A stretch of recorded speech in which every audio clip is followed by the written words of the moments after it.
Hello दोस्तों, veterans, नमस्कार।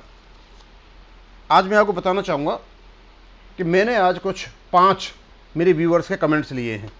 आज उन्हीं पर मैं बात करूँगा और उसमें कुछ कमेंट्स तो काफ़ी महत्वपूर्ण हैं और कुछ ऐसे हैं कि उन्होंने अपनी जो रिजर्व हैं वो थोड़े एक्सप्रेस किए हैं कि वो क्या सोचते हैं। तो 2 कमेंट तो इसमें हैं, एक महाराज सिंह जी का और एक सुदेश तलवार का। महाराज सिंह जी कहते हैं मुझे भी जोड़ो केस फाइल करने में, और एक हैं सुदेश तलवार जी कह रहे हैं I am also ex JWO group ex and I also want to join them who are filing case in HSC, please tell me number to contact them. मैं आपको बताना चाहूँगा कि इस समय 4 ग्रुपों में कोर्टों में केस हो रहे हैं। एक्स ग्रुप 6200 के लिए, यानी टेबल नंबर 8 के लिए। तो एक तो नेवी का है आर्टिफाइसर्स का, दूसरा एयरफोर्स का है प्योर, एक ऑर्गेनाइजेशन की ओर से है voice of ex serviceman society. और voice of ex serviceman society में लगभग 103 से ऊपर लोग हो चुके हैं। दिन में मैंने देखा था, अभी वर्तमान में नहीं देखा है मैंने, तो उस समय 103 थे।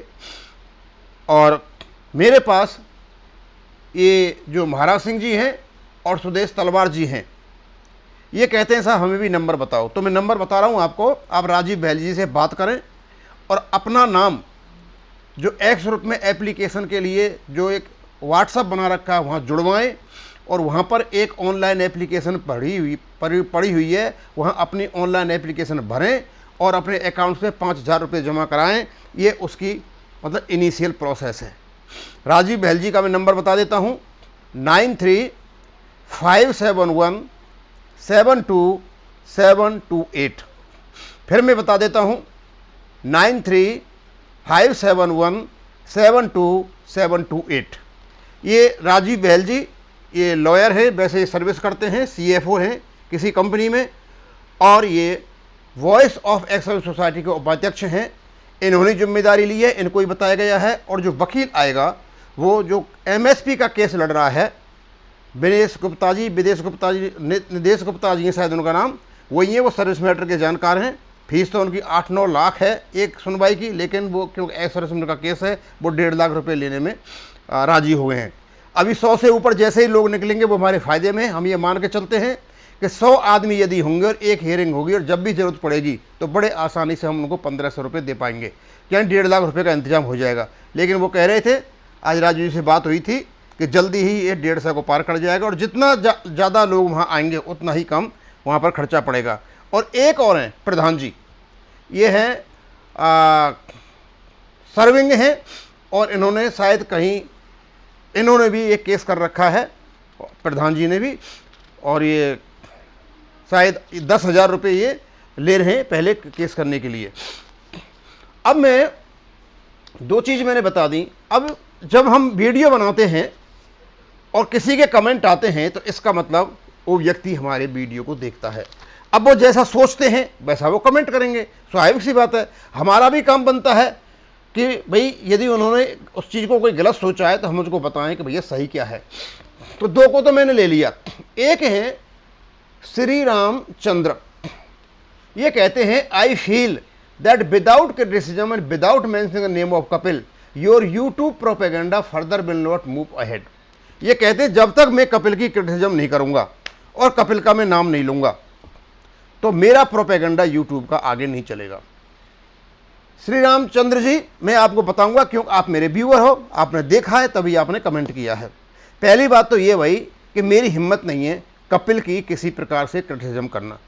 क्रिटिसिज्म तो अच्छी चीज होती है, आलोचना होती है, लोगों को सुधारने के लिए होती है, निंदा मैं किसी की करता नहीं। पर मैं कपिल की बराबरी नहीं कर सकता। वो कहते हैं ना कि अनपढ़ जाट पढ़ा जैसा और पढ़ा जाट खुदा जैसा। मैं तो पढ़ा लिखा भी पढ़ने लिखने के बाद भी पढ़ा जैसा ही हूं, लेकिन भाई कपिल तो बहुत पढ़ा लिखा है, वो खुदा जैसा है, मैं खुदा की बराबरी नहीं कर सकता। अब रही प्रोपेगेंडा की बात, प्रोपेगेंडा कहते हैं झूठ, फरेब, लोगों को बरगलाना, ये सारी चीजें जो होती हैं ये प्रोपेगेंडा में आती हैं। मेरे जो वीडियो होते हैं बिल्कुल फैक्ट्स और फिगर्स पर आधारित होते हैं, 1 इंच भी इधर न इधर। मैं रीति थोती खोकी बातें नहीं करता, मेरी बिल्कुल फैक्ट्स पर आधारित बातें हैं। और जब मैं किसी से बात करता हूं तो उस व्यक्ति को माननी पड़ती है, हाँ ये फैक्ट्स यही हैं। इसलिए ये प्रोपेगेंडा नहीं है, ये जो जंतर मंतर पर जो सुबह से लेकर शाम तक प्रोपेगेंडा होता है वो नहीं है। अब प्रोपेगेंडा किसको कहते हैं मैं बताता हूं। इन लोगों ने जंतर मंतर पर ओआरओपी के नाम से ऑफिसर को देके गाली, लोगों को इकट्ठा किया और बहुत बड़ी मात्रा में पैसा कमा लिया। जब इस पैसे पे लोगों ने आवाज उठाई तो इन्हें सोचा कि पैसा आना बंद हो गया, तो इन्होंने दूसरा प्रोपेगेंडा लेकर के आ गए। वो प्रोपेगेंडा क्या था कि हम साबका के पर्ची पे कलेक्शन नहीं करेंगे, हम उसको जो एफबीए बनाया है उसकी पर्ची पर हम कलेक्शन करेंगे। हमने सोचा अच्छी बात है, लेकिन वो कहते हैं ना कि पढ़ा लिखा जाट खुदा जैसा। अब किसी भाई जाट का फोन आया मेरे पास, अब मैं तो इतना इंटेलिजेंट नहीं हूं। उसने कहा भाई जब इनका रजिस्टर ही नहीं हुआ है तो ये एफबीए पे पर्ची कैसे काटेंगे। थोड़ा दिमाग में बात घुसी, यानी पैसा आना बंद हो गया साबका से, तो उन्होंने सोचा दूसरा रास्ता कौन सा दिया जाए, और उन्होंने अनरजिस्टर्ड जो ऑर्गेनाइजेशन है एफबीए उसके नाम से पर्ची काट के पैसा लेने का रास्ता खोल लिया। इसको कहते हैं भैया प्रोपेगेंडा, इसको कहते हैं झूठ, इसको कहते हैं फरेब।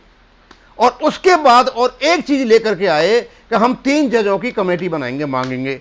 अब अभी तक इन्होंने एक पत्र भी नहीं लिखा है और सिर्फ डिक्लेयर कर दिया। इसको कहते हैं प्रोपेगेंडा। प्रोपेगेंडा की पहले भाषा समझिए, उसका अर्थ समझिए, जब आप समझ जाओगे। अब मैं आता हूं, ये है राकेश कुमार जी।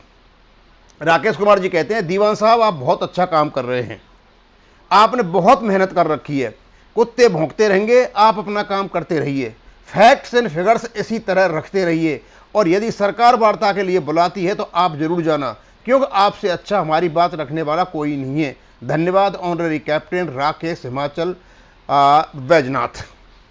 पहले तो मैं राकेश जी को धन्यवाद देना चाहूँगा, क्योंकि आपके जो शब्द हैं मेरे लिए काफ़ी मोटिवेटिंग हैं, काफ़ी इंस्पायरिंग हैं, और हम कोशिश यही करते हैं कि हम झूठ नहीं बोलें, और कोई झूठ बोल रहा है तो उसका हम पर्दाफाश करें।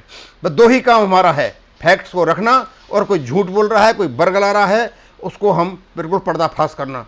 राकेश जी बहुत बहुत धन्यवाद। जब भी हमारे वीडियो आएंगे फैक्ट्स एंड फिगर्स पर आधारित होंगे, और यदि कोई व्यूअर हमसे कुछ पूछेगा तो उसका हम जवाब भी देंगे। अभी तक दूसरे कामों में फंसे हुए थे, अब हम लौट करके आते हैं धीरे धीरे वहीं जो हम वीडियो बनाया करते थे, क्योंकि फैक्ट्स और फिगर्स हमारे पास काफ़ी हैं, और फैक्ट्स और फिगर के आधार पर ही हमने भारत सरकार को ज्ञापन दिया है। उमाकांत तिवारी जी कहते हैं ये लोग 3 जजों की कमेटी कहां से बनाएंगे, क्योंकि एक डिक्लेयर तो कर बैठे कि 3 जजों की कमेटी, लेकिन अभी इन्होंने प्रक्रिया शुरू की है ना, डिमांड शुरू की है, केवल जंतर मंतर पर एक वीडियो बना करके डाल दिया है कि 3 जजों की कमेटी। और मैं तो चाहता हूं, ये बहुत अच्छा सुझाव है कि आप 3 जजों की कमेटी लाइए, कोई चाहे या नहीं चाहे, लेकिन मैं पर्सनली चाहता हूं, मैं ये चाहता हूं एक बार इस काम को खत्म ही कर दिया जाए, क्योंकि डिटेल रूप में हम अपना सब कुछ मान को दे पाएंगे। सरकार ध्यान देने को तैयार नहीं है, ये तो स्वाभाविक सी बात है। 111 दिन हो गए आज तक। अब मैं ये नहीं कहता कि इनका कसूर है जंतर मंतर पर बैठे हैं, जंतर मंतर पर जो लोग बैठे उनका कसूर नहीं है, लेकिन वहां की लीडरशिप का जरूर कसूर है, क्योंकि ये प्रॉपर ज्ञापन देते और भारत सरकार इनको नहीं बुलाती तब तो हम दोष भारत सरकार पर रखते। इनका प्रॉपर ज्ञापन ही नहीं गया तो इनको भारत सरकार क्या वार्ता के लिए बुलाएगी। सबका के फंड को, पैसे को भी एफबीए ने बोला था जब संगठन बन जाएगा सभी पैसे एफबीए में ट्रांसफर होंगे, सूचित किया जाएगा। हुआ कुछ भी नहीं, न सरकार सुनने को तैयार है। एमएससीपी पर ये लोग केस क्यों करेंगे, ये लोग उससे बाहर हैं। जो पैसा फंड दिया उनको होश ही नहीं है, सब कुछ ठंडा पड़ता दिखाई दे रहा है। भैया ऐसा है, ये मैं नहीं लिख रहा हूं, श्री रामचंद्र जी ये मेरे व्यूअर के कमेंट हैं। एक जो आपने व्यू एक्सप्रेस किया उसी प्रकार ये व्यक्ति व्यू अपना एक्सप्रेस कर रहे हैं। ये पब्लिक की आवाज है, इस प्रकार पब्लिक सोचती है, और जब पब्लिक के सोच इस प्रकार बदलता है तो आप समझ लीजिए कि जहां समर्थन जाना चाहिए वहां समर्थन नहीं जाता, वो और ही कुछ होता है। अब सारी बात आपके सामने है। और दूसरे बी खोजा जी, इनकी यही है परेशानी। दीवान सिंह जी आपको क्या परेशानी है, पैसा इन लोगों ने बांट लिया, आपको नहीं दिया। आप ऐसा करो पूरी कमान अपने हाथ में ले लो, खूब खाओ और किसी को मत देना। ये है बी खोका जी।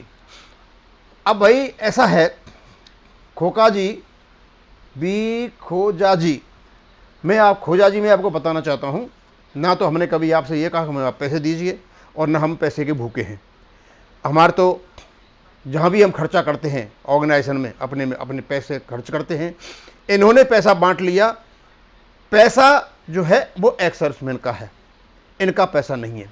हम इनसे ये कह रहे हैं भाई तुम्हारे पास जो पैसा है उसका एक एमएससीपी का केस डाल दो, क्योंकि एमएससीपी का केस जब तक नहीं डलेगा, जो एक ऑब्जर्वेशन माननीय सुप्रीम कोर्ट ने दे दिया उसका दुरुपयोग भारत सरकार कर रही है, जब तक वो ऑब्जर्वेशन वहां से नहीं हटेगा तब तक आपको एमएससीपी नहीं मिलेगी, जब तक आपकी प्रॉपर तरीका से ओआरओपी नहीं आ रही है। और आप चाहते हो कि भैया ठीक है जो मिल जाए वही ठीक है, तो फिर ठीक है, फिर क्यों बातें करते हुए, छोड़ो, जरूरत ही नहीं है फिर बात करने की।